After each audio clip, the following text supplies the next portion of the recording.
नमस्कार दोस्तों, GS recipe के यूट्यूब चैनल पर आपका स्वागत है। आज हम इंडियन कॉन्स्टिट्यूशन एंड पॉलिटी के historical background of the Indian constitution यानी कि भारतीय संविधान की ऐतिहासिक पृष्ठभूमि के बारे में डिस्कस करेंगे। इससे रिलेटेड जितने भी PYQ आए हुए हैं उन सबको आप यहाँ पे देख सकते हैं।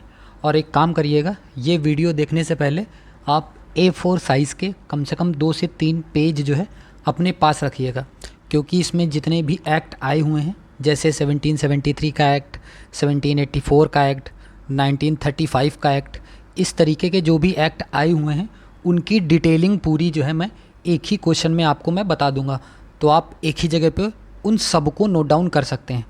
तो शुरुआत करते हैं पहले प्रश्न से। पहला प्रश्न बोल रहा है कि 1773 का रेगुलेटिंग अधिनियम पहला कदम था जिसने क्या किया था, जिसने ब्रिटेन की संसद को भारत पर विधि बनाने के अधिकार पर बल दिया था। Option number A is the right answer. अब एक काम करिए, आप पेन और कॉपी उठाइए और उस पर हेडिंग डालिए 1773 का रेगुलेटिंग एक्ट यानी कि रेगुलेटिंग अधिनियम ऑफ 1773। अब इसमें लिखिएगा, यह जो अधिनियम है इसके माध्यम से पहली बार ब्रिटेन की संसद को भारत पर विधि बनाने के अधिकार पर बल दिया गया था। इसके कुछ प्रमुख प्रावधान थे। प्रावधान क्या क्या थे आप नोट डाउन कर सकते हैं। पहला प्रावधान था कि इस अधिनियम द्वारा बंगाल के गवर्नर को बंगाल का गवर्नर जनरल नाम दिया गया एवं उसकी सहायता हेतु एक 4 सदस्यीय कार्यकारी परिषद का गठन किया गया। ऐसे पहले गवर्नर जनरल जो थे वो वारेन हेस्टिंग हुए थे। कौन हुए थे? वारेन हेस्टिंग्स जो है वह बने थे पहले बंगाल के गवर्नर जनरल। दूसरा पॉइंट लिखिएगा कि मद्रास और बम्बई के गवर्नर बंगाल के गवर्नर जनरल के अधीन हो गए थे, जबकि पहले सभी प्रेसिडेंसियों के गवर्नर एक दूसरे से अलग अलग थे। तीसरा पॉइंट लिखिएगा, इसके अंतर्गत कलकत्ता के फोर्ट विलियम में 1774 में उच्चतम न्यायालय की स्थापना की गई। किसकी? उच्चतम न्यायालय की स्थापना की गई, जिसमें मुख्य न्यायाधीश और 3 अन्य न्यायाधीश थे। इसके प्रथम मुख्य न्यायाधीश जो हैं वो एलिजा एम्पे थे। कौन थे? एलिजा एम्पे जो है पहले मुख्य न्यायाधीश थे। चौथे पॉइंट पे लिखिएगा, कंपनी के कर्मचारियों को निजी व्यापार करने और भारतीय लोगों से उपहार और रिश्वत लेना प्रतिबंधित कर दिया गया था। तो इस क्वेश्चन का जो सही जवाब था वह क्या था? वह था option number A is the right answer. दूसरे क्वेश्चन की ओर बढ़ते हैं। क्वेश्चन बोल रहा है कि किस अधिनियम के द्वारा कलकत्ता में फोर्ट विलियम में उच्चतम न्यायालय की स्थापना हुई थी? तो किसके तहत इसकी स्थापना हुई थी? वह रेगुलेटिंग एक्ट ऑफ 1773 यानी कि विनियमन अधिनियम 1773 के अंतर्गत स्थापना हुई थी। Option number A is the right answer. अगले प्रश्न की ओर बढ़ते हैं। अगला प्रश्न बोल रहा है कि किस अधिनियम के द्वारा कलकत्ता में सुप्रीम कोर्ट की स्थापना की गई थी? तो कौन से अधिनियम के द्वारा यह किया गया था? यह रेगुलेटिंग एक्ट 1773 के द्वारा किया गया था। Option number A is the right answer. अगले प्रश्न की ओर बढ़ते हैं। अगला प्रश्न बोल रहा है कि गवर्नर जनरल का पद पहली बार किस अधिनियम के अंतर्गत बनाया गया था? तो यह किस अधिनियम के अंतर्गत बनाया गया था? यह 1773 के रेगुलेटिंग अधिनियम के तहत बनाया गया था। Option number A is the right answer. Option number A is the right answer. अगले प्रश्न की ओर बढ़ते हैं। अगला प्रश्न बोल रहा है कि निम्नलिखित में से कौन से अधिनियम ने ब्रिटेन में एक ऐसे नियंत्रण बोर्ड की स्थापना का प्रावधान किया जिसके माध्यम से ब्रिटिश सरकार भारत में ईस्ट इंडिया कंपनी के दीवानी, सैनिक और राजस्व संबंधी सभी मामलों पर पूरी तरह नियंत्रण रख सके? यह किसके तहत किया गया था? यह जो किया गया था यह पिट्स इंडिया एक्ट 1784 के अंतर्गत किया गया था। Option number B is the right answer. अब फिर से आप कॉपी पेन उठाइए और हेडिंग डालिए 1784 का पिट्स इंडिया एक्ट। और इसके कुछ प्रमुख प्रावधान थे, आप उसको नोट डाउन करते हैं पॉइंट वाइज। पहला पॉइंट लिखिएगा, इसने ब्रिटिश सरकार और ईस्ट इंडिया कंपनी द्वारा नियंत्रण की दोहरी प्रणाली यानी कि द्वैध शासन की स्थापना करी थी। दूसरा पॉइंट लिखिएगा, कंपनी राज्य का एक अधीनस्थ विभाग बन गई और भारत में इसके द्वारा अधिकृत क्षेत्रों को ब्रिटिश आधिपत्य क्षेत्र कहा गया। तीसरा पॉइंट लिखिएगा, नागरिक, सैन्य और राजस्व मामलों पर नियंत्रण रखने के लिए बोर्ड ऑफ कंट्रोल, क्या बोर्ड ऑफ कंट्रोल यानी कि नियंत्रण बोर्ड का गठन किया गया। चौथा पॉइंट लिखिएगा, इसने कंपनी के राजनीतिक और वाणिज्यिक कार्यों को पृथक कर दिया। पांचवा पॉइंट लिखिएगा, इस अधिनियम ने ब्रिटिश सरकार को कंपनी के कार्यों और इसके प्रशासन पर पूर्ण नियंत्रण प्रदान किया था। तो 5 पॉइंट हो गए 1784 के पिट्स इंडिया एक्ट से संबंधित। इस क्वेश्चन का जो सही जवाब था वह था option number B is the right answer. अगले प्रश्न की ओर बढ़ते हैं। अगला प्रश्न बोल रहा है कि कंपनी के व्यापारिक तथा राजनीतिक कार्यों को किस एक्ट द्वारा अलग किया गया था। तो यह जो है यह अलग किया गया था पिट्स इंडिया एक्ट 1784 के अंतर्गत। तो इस क्वेश्चन का सही जवाब क्या होगा, वह होगा option number D is the right answer, इनमें से कोई नहीं। अगले प्रश्न की ओर बढ़ते हैं। अगला प्रश्न बोल रहा है कि ब्रिटिश मिशनरियों को भारत में बसने की अनुमति प्रदान की गई थी, किसके आधार पर यह किया गया था। यह चार्टर एक्ट 1813 के द्वारा किया गया था। Option number D is the right answer. आप फिर से कॉपी पेन उठाइए और हेडिंग डालिए 1813 का चार्टर अधिनियम, 1813 का चार्टर अधिनियम। अब उसमें पहला पॉइंट लिखिएगा कि इस अधिनियम ने भारत में कंपनी के व्यापार एकाधिकार को समाप्त कर दिया, परंतु चाय के व्यापार और चीन के साथ व्यापार में कंपनी का एकाधिकारी बना रहा। दूसरा पॉइंट लिखिएगा, इस अधिनियम ने धर्म प्रचार के लिए ईसाई मिशनरियों को भारत में बसने की छूट मिल गई थी। तीसरा पॉइंट लिखिएगा कि भारतीयों की शिक्षा के लिए प्रतिवर्ष 1 लाख रुपए, प्रतिवर्ष 1 लाख रुपए खर्च का प्रावधान किया गया था। तो इस क्वेश्चन का जो सही जवाब था वह था option number D is the right answer. अगले प्रश्न की ओर बढ़ते हैं। अगला प्रश्न बोल रहा है कि ब्रिटिश सरकार के किस अधिनियम ने सबसे पहली बार भारत में शिक्षा के लिए 1 लाख रुपए दिए गए थे, किस एक्ट के माध्यम से दिए गए थे। वह 1813 के चार्टर अधिनियम के आधार पर दिए गए थे। Option number B is the right answer. अगले प्रश्न की ओर बढ़ते हैं। अगला प्रश्न बोल रहा है कि निम्नलिखित अधिनियमों में से किस एक ने भारतीयों को पहली बार कम से कम सैद्धांतिक रूप से ब्रिटिश भारतीय प्रशासन में उच्चतर पदों पर प्रवेश की अनुमति दी थी। तो किस एक्ट के तहत ऐसा हुआ था। तो यह जो हुआ था वह चार्टर एक्ट 1833 के अंतर्गत हुआ था। Option number B is the right answer.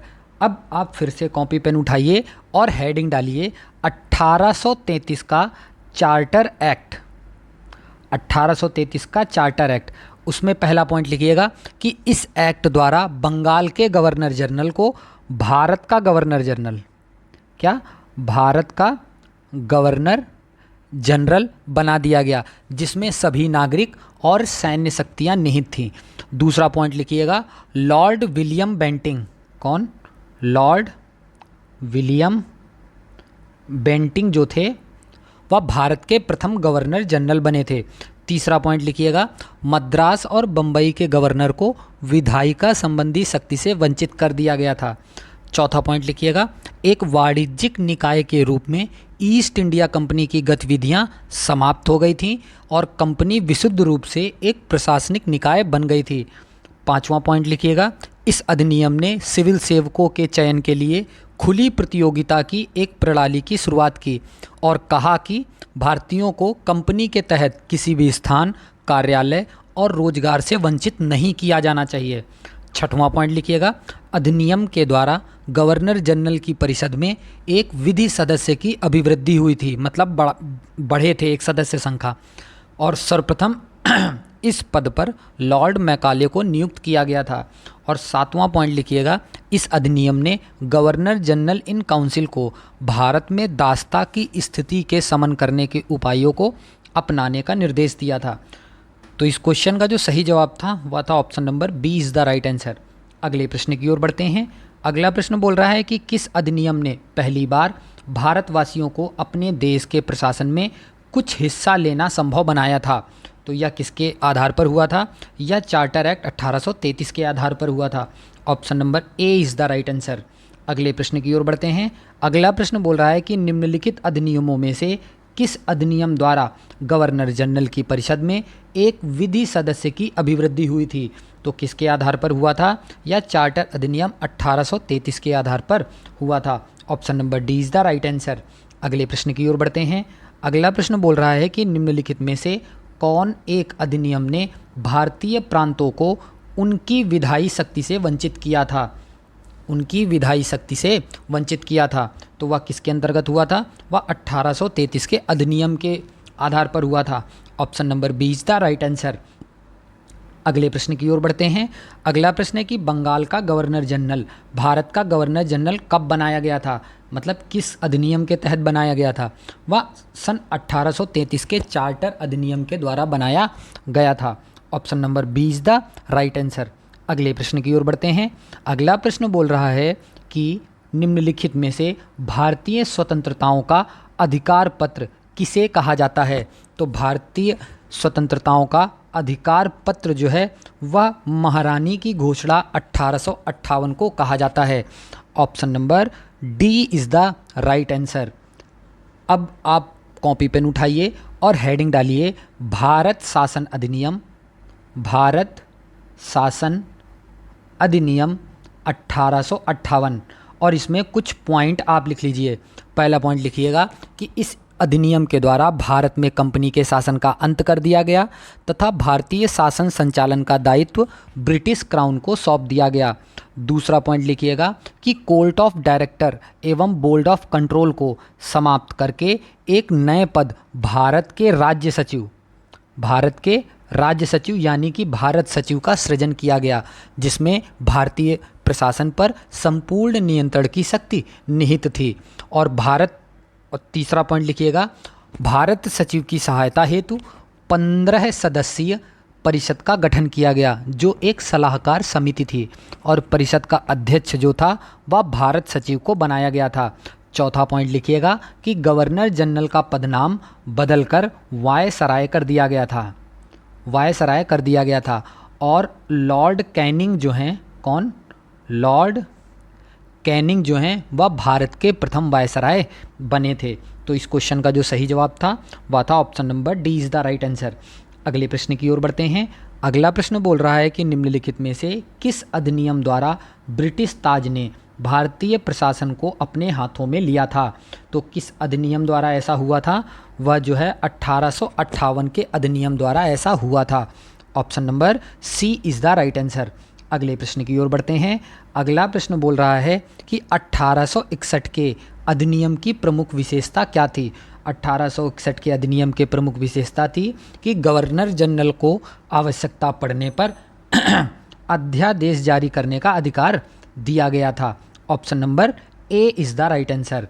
अब फिर से कॉपी पेन उठाइए और हेडिंग डालिए भारत परिषद अधिनियम, भारत परिषद अधिनियम 1861 और उसमें कुछ पॉइंट लिखिएगा।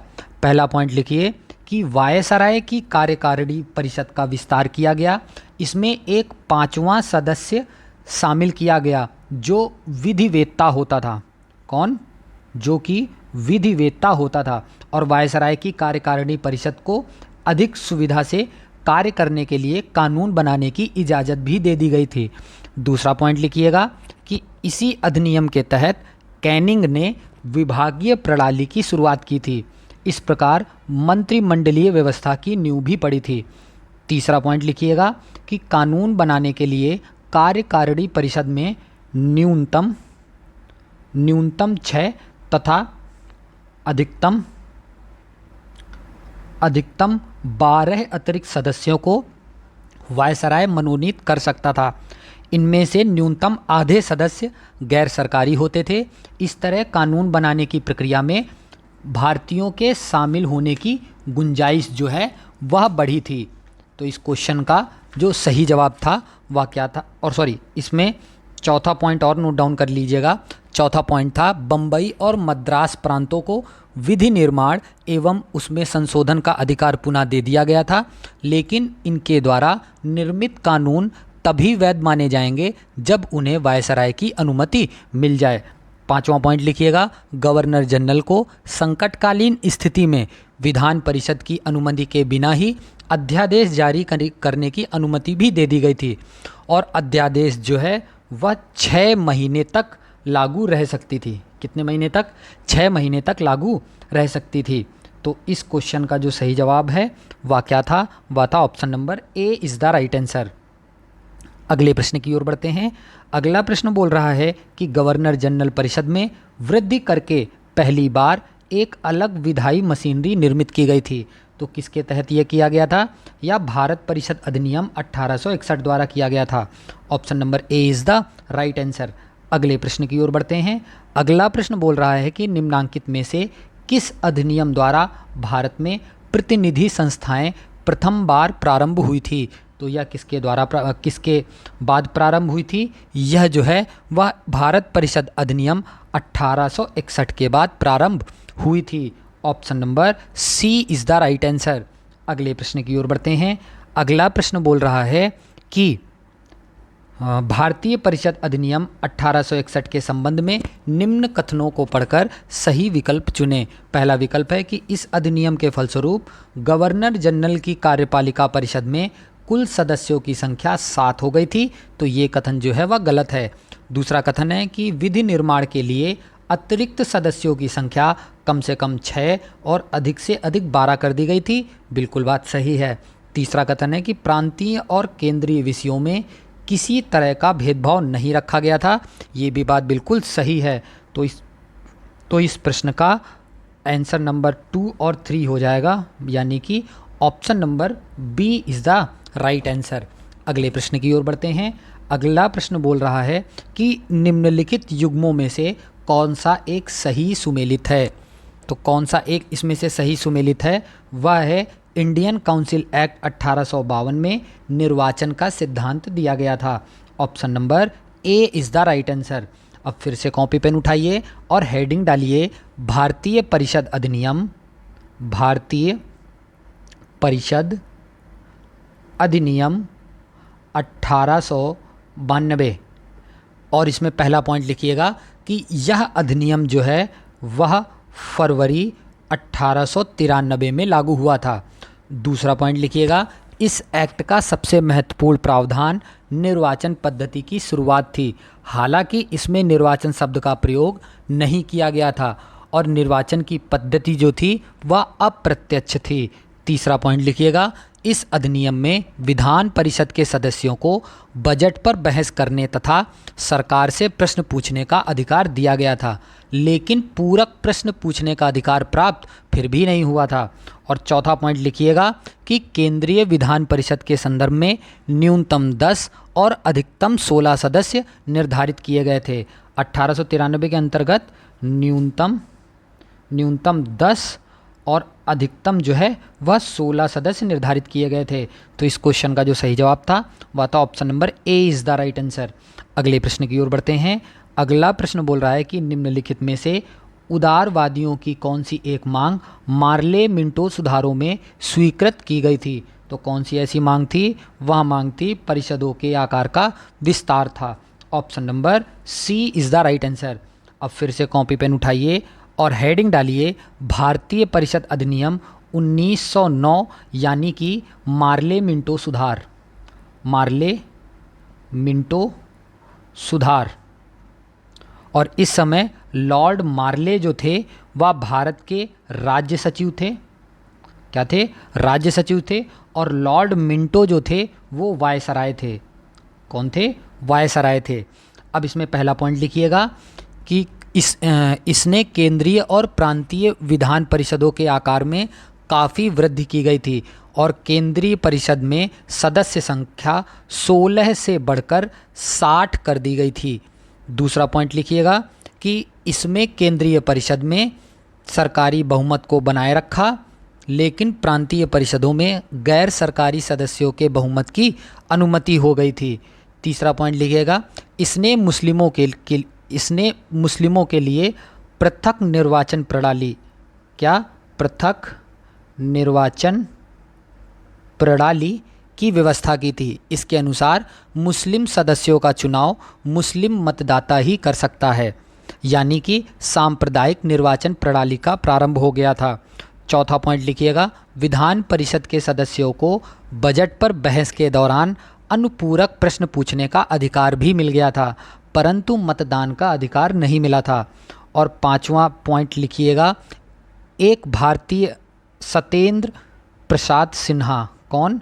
सत्येंद्र प्रसाद सिन्हा, इनको पहली बार वायसराय की कार्यकारी परिषद में नियुक्त किया गया था और इन्हें विधि सदस्य के रूप में भी नियुक्त किया गया था। तो इस क्वेश्चन का जो सही जवाब था वह था option number C is the right answer. अगले प्रश्न की ओर बढ़ते हैं। अगला प्रश्न बोल रहा है कि निम्नलिखित में से किस एक अधिनियम के अंतर्गत अंग्रेजों ने भारत में पहली बार सांप्रदायिक निर्वाचक मंडल प्रणाली का आरंभ किया था? किसके अंतर्गत? भारत सरकार अधिनियम 1909 के अंतर्गत किया था। Option number A is the right answer. अगले प्रश्न की ओर बढ़ते हैं। अगला प्रश्न है कि मार्ले मिंटो सुधार 1909 का प्रमुख प्रावधान कौन सा नहीं था? तो प्रमुख प्रावधान इसमें से जो नहीं था वह था केंद्रीय विधान परिषद में निर्वाचित सदस्यों को स्थान नहीं। यही इसका सही जवाब हो जाएगा। Option number D is the right answer. अगले प्रश्न की ओर बढ़ते हैं। अगला प्रश्न बोल रहा है कि निम्नलिखित में से किस अधिनियम के अधीन भारतीय ईसाइयों तथा आंग्ल भारतीयों के प्रतिनिधित्व के लिए पृथक निर्वाचक मंडल बनाए गए थे? तो इसका जो सही जवाब है वह क्या है? वह है भारत सरकार अधिनियम 1919 के according. Option number C is the right answer. अब फिर से कॉपी पेन उठाइए और बड़ी बड़ी हेडिंग डालिए, भारत शासन अधिनियम, भारत शासन अधिनियम 1919। और यह जो भारत शासन अधिनियम 1919 है इसे मॉन्टेग्यू चेम्सफोर्ड सुधार कहा जाता है। और मॉन्टेग्यू जो थे वो भारत के राज्य सचिव थे और जो चेम्सफोर्ड थे ये भारत के वायसराय थे। ठीक है, अब इसमें पहला पॉइंट लिखिएगा कि इस अधिनियम में पहली बार उत्तरदायी शासन जैसे शब्दों का प्रयोग किया गया था।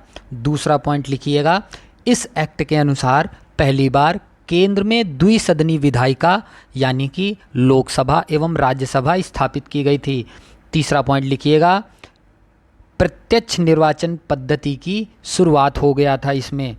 चौथा पॉइंट लिखिएगा, इसने पहली बार केंद्रीय बजट को राज्यों के बजट से अलग कर दिया था। पांचवा पॉइंट लिखिएगा, इस अधिनियम के तहत केंद्रीय लोक सेवा आयोग 1926 का गठन किया गया था। छठवां पॉइंट लिखिएगा, केंद्रीय और प्रांतीय विषयों की सूची की पहचान कर एवं उन्हें पृथक कर राज्यों पर केंद्रीय नियंत्रण कम किया गया। इस तरह केंद्र द्वारा प्रांतों को विधायिनी शक्ति का हस्तांतरण हुआ था। सातवां पॉइंट लिखिएगा, प्रांतों में द्वैध शासन प्रणाली की शुरुआत हुई थी और प्रांतीय विषयों को दो भागों में, एक आरक्षित विषय और दूसरा हस्तांतरित विषय में बांटा गया था। और आठवां पॉइंट लिखिएगा, आरक्षित विषयों पर गवर्नर कार्यपालिका परिषद जो कि विधान परिषद के प्रति उत्तरदायी नहीं थी की सहायता से शासन करता था, जबकि हस्तांतरित विषयों पर गवर्नर उन मंत्रियों की सहायता से शासन करता था जो विधान परिषद के प्रति उत्तरदायी थे। इस तरह प्रांतीय शासन पर जन सामान्य का सीमित नियंत्रण स्थापित हुआ था। और नौवां पॉइंट लिखिएगा, पृथक निर्वाचन प्रणाली का विस्तार किया गया और सिखों, भारतीय ईसाइयों, आंग्ल भारतीयों और यूरोपियों के लिए भी पृथक निर्वाचन का विस्तार किया गया था। 10वां पॉइंट लिखिएगा, इसके द्वारा लंदन में भारत के उच्चायुक्त के कार्यकाल का कार्यालय का सृजन किया गया था। और कुछ इसके अन्य भी महत्वपूर्ण जानकारी आप लिख सकते हैं। पहले पॉइंट में 1919 के अधिनियम की प्रस्तावना में 2 मुख्य बातें थी। पहली मुख्य बात थी प्रशासन में भारतीयों का संपर्क बढ़ाना और दूसरी मुख्य बात थी स्वशासन की संस्थाओं का विकास करना। दूसरा पॉइंट लिखिएगा, मॉन्टेग्यू चेम्सफोर्ड सुधारों का प्रकाशन वर्ष 1918 में हुआ था। तीसरा पॉइंट लिखिएगा, 1920 में गठित मूडी मैन समिति, कौन सी? मूडी मैन समिति ने द्वैध शासन व्यवस्था में परिवर्तन की संतुष्टि की थी।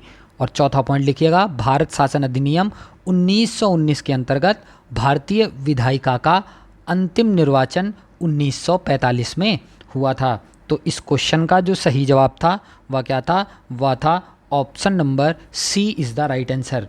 अगले प्रश्न की ओर बढ़ते हैं। अगला प्रश्न क्या बोल रहा है? अगला प्रश्न है कि भारत सरकार अधिनियम 1919 ने निम्नलिखित में से किसको स्पष्ट रूप से परिभाषित किया था?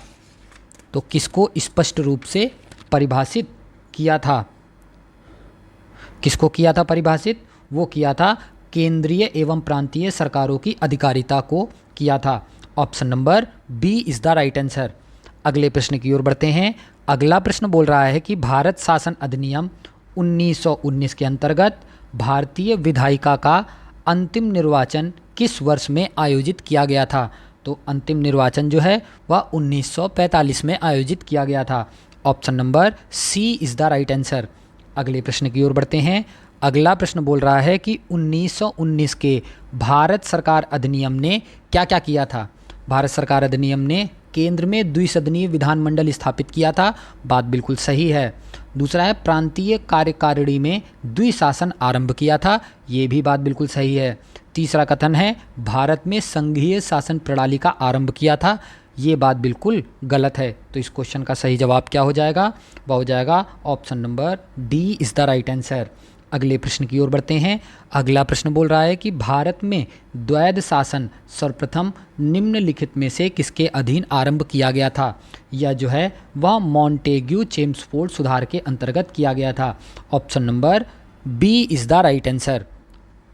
अगले प्रश्न की ओर बढ़ते हैं। और मॉन्टेग्यू चेम्सफोर्ड सुधार जो है वह 1919 में आया था। मार्लेमिंटो सुधार 1909 में आया था। इस क्वेश्चन का सही जवाब option number B is the right answer. अगले प्रश्न की ओर बढ़ते हैं। अगला प्रश्न बोल रहा है कि निम्न में से किस अधिनियम के अंतर्गत द्वैध शासन व्यवस्था लागू की गई थी? तो किसके अंतर्गत की गई थी? वह भारत सरकार अधिनियम 1919 के अंतर्गत की गई थी। Option number D is the right answer.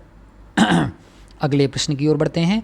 अगला प्रश्न बोल रहा है कि 1919 के भारत शासन अधिनियम की निम्नलिखित में से कौन सी प्रमुख विशेषताएं हैं? पहली विशेषता है कि प्रांतों की कार्यकारिणी सरकार में द्वैध शासन की व्यवस्था है, हाँ बिल्कुल बात सही है। दूसरा कथन है कि मुसलमानों के लिए पृथक सांप्रदायिक निर्वाचक मंडलों की व्यवस्था है, ये बात बिल्कुल गलत है। तीसरा कथन है कि केंद्र द्वारा प्रांतों को विधायिनी शक्ति का हस्तांतरण हुआ था, ये भी बात बिल्कुल सही है। तो इस क्वेश्चन का सही जवाब क्या हो जाएगा? वह हो जाएगा option number C is the right answer. अगले प्रश्न की ओर बढ़ते हैं। अगला प्रश्न बोल रहा है कि केंद्र में कौन सा एक्ट द्विसदनीय विधायिका लाया था? तो कौन सा एक्ट लाया था? वह 1919 का एक्ट लाया था। Option number C is the right answer. अगले प्रश्न की ओर बढ़ते हैं। अगला प्रश्न बोल रहा है कि भारत सरकार अधिनियम 1919 ने निम्नलिखित में से किसको स्पष्ट रूप से परिभाषित किया था? तो इसने जो है वह केंद्रीय एवं प्रांतीय सरकारों की अधिकारिता को परिभाषित किया था। Option number B is the right answer. अगले प्रश्न की ओर बढ़ते हैं। अगला प्रश्न है कि भारत के लिए उच्चायुक्त के पद का सृजन किसके तहत किया गया था? तो इसका सृजन जो है वह 1919 के अधिनियम के अंतर्गत किया गया था। Option number B is the right answer. अगले प्रश्न की ओर बढ़ते हैं। अगला प्रश्न है कि भारत सरकार अधिनियम 1919 किस पर आधारित था? यह जो है वह मॉन्टेग्यू चेम्सफोर्ड रिपोर्ट पर आधारित था। Option number B is the right answer. अगले प्रश्न की ओर बढ़ते हैं। अगला प्रश्न है कि प्रांतों में आंशिक उत्तरदायी सरकारें निम्नलिखित में से किस एक एक्ट के अधीन गठित की गई थी? यह जो है वह the government of India act 1919 के अंतर्गत गठित की गई थी। Option number A is the right answer. अगले प्रश्न की ओर बढ़ते हैं। अगला प्रश्न है कि सन 1919 के अधिनियम के अंतर्गत दी गई द्वैध शासन व्यवस्था में निम्नलिखित में से किस एक ने परिवर्तन के लिए स्तुति की थी? तो किस एक ने की थी? वह की थी मूडीमैन समिति ने। Option number A is the right answer. अगले प्रश्न की ओर बढ़ते हैं। अगला प्रश्न है कि 1919 के अधिनियम की प्रस्तावना में निम्न बातें थीं। कौन सी बातें थीं इसमें? पहली बात है कि प्रशासन में भारतीयों का संपर्क बढ़ाया जाए, ये भी बात थी। और दूसरा है कि स्वशासन की संस्थाओं का विकास किया जाएगा। बिल्कुल सही बात है। तो इसका सही जवाब क्या हो जाएगा? वह हो जाएगा option number C is the right answer. अगले प्रश्न की ओर बढ़ते हैं। अगला प्रश्न बोल रहा है कि मॉन्टेग्यू चेम्सफोर्ड सुधार का प्रकाशन कब हुआ था? तो इसका जो प्रकाशन है वह 1918 में हुआ था। Option number D is the right answer. अगले प्रश्न की ओर बढ़ते हैं। अगला प्रश्न बोल रहा है कि भारत सरकार अधिनियम 1919 द्वारा लागू किए गए द्विशासन के बारे में कौन सा एक कथन सही नहीं है? कौन सा कथन सही नहीं है? तो इसका सही जवाब क्या हो जाएगा? इसका सही जवाब हो जाएगा ऑप्शन नंबर ए। इसमें ध्यान रखिएगा, नहीं है पूछा है, तो option number A is the right answer. या केंद्र तथा प्रांतीय स्तर पर दोहरी शासन व्यवस्था थी, यही बात जो है वह गलत है और क्वेश्चन के अकॉर्डिंग यही बात सही हो जाएगी। Option number A is the right answer. अगले प्रश्न की ओर बढ़ते हैं। अगला प्रश्न बोल रहा है कि प्रांतीय विषयों का केंद्रीय विषयों से पृथक करने के लिए जिस अधिनियम में पहली बार सांविधिक नियम बनाए गए थे वह क्या था? तो जो सांविधिक नियम बनाए गए थे वह क्या था? वह था भारत सरकार अधिनियम 1919। Option number B is the right answer. अगले प्रश्न की ओर बढ़ते हैं और आज का अंतिम प्रश्न है कि मॉन्टेग्यू चेम्सफोर्ड प्रस्ताव 1919 की क्या प्रमुख अनुशंसा थी? तो इसकी जो प्रमुख अनुशंसा थी वह प्रांतीय शासन पर जन सामान्य का सीमित नियंत्रण। Option number A is the right answer. तो ये जो सीरीज चल रही है कैसी लग रही है आपको? प्लीज़ कमेंट सेक्शन में लिख के बताइए। और अगर इस वीडियो की पीडीएफ अगर आपको चाहिए तो डिस्क्रिप्शन में दिए गए टेलीग्राम लिंक पर आप जा सकते हैं और वहाँ से इसकी पीडीएफ को डाउनलोड कर सकते हैं। और अगर कोई भी सजेशन आपको देना हो तो भी कमेंट सेक्शन में जाके आप बता सकते हैं। प्लीज़ वीडियो को लाइक करिए और चैनल को सब्सक्राइब करिए। धन्यवाद।